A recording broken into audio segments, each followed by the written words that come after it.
जय हिंद दोस्तों, आप सभी का एक बार फिर स्वागत है। आज का विषय है डाइलेक्ट्रिक कांस्टेंट। डाइलेक्ट्रिक कांस्टेंट क्या है, डाइलेक्ट्रिक कांस्टेंट कैसे डिराइव किया जाता है, आज हम आपके साथ शेयर करते हैं। डाइलेक्ट्रिक कांस्टेंट दो फोर्सेस का रेशो है। यदि दो चार्ज पार्टिकल हैं Q1, Q2 and these are separated by distance r, तो इन दोनों के बीच में रिपल्सन या अट्रैक्शन का फोर्स लगेगा अकॉर्डिंग टू दियर नेचर।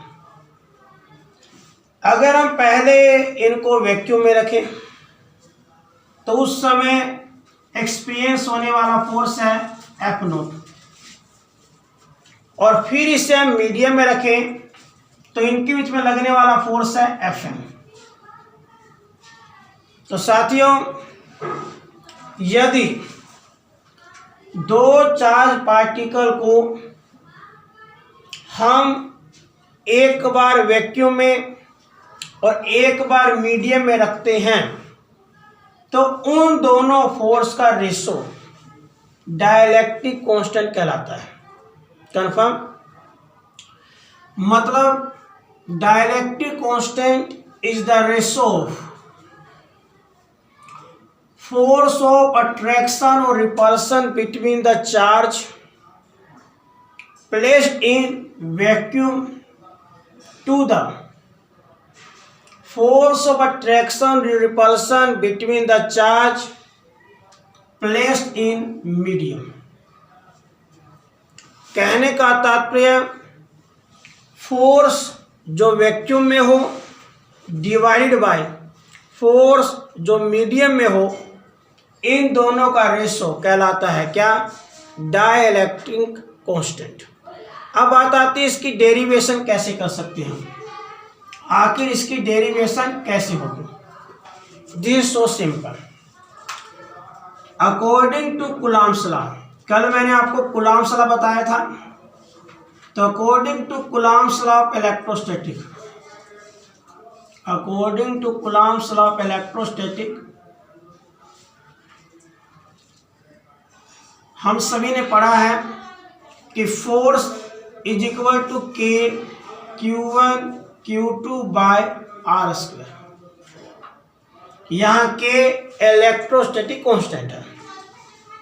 यदि वैक्यूम में रखा गया हो तो K की वैल्यू होती है 1/4 pi epsilon not. This epsilon not is absolute electrical permittivity in vacuum. इसीलिए अगर हम बात करते हैं वैक्यूम के अंदर लगने वाले फोर्स की, तो वो बराबर होगा 1/4 pi epsilon naught Q1 Q2 by R square. Okay. Similarly यदि हम इसी को मीडियम में लेकर चलें तो मीडियम के लिए K की वैल्यू होगी 1/4 पाई एप्सिलॉन, वैक्यूम के लिए एप्सिलॉन नॉट और मीडियम के लिए एप्सिलॉन। ये जो एप्सिलॉन नॉट है ये है absolute electrical permittivity in vacuum, और ये हो जाएगा absolute electrical permittivity in medium.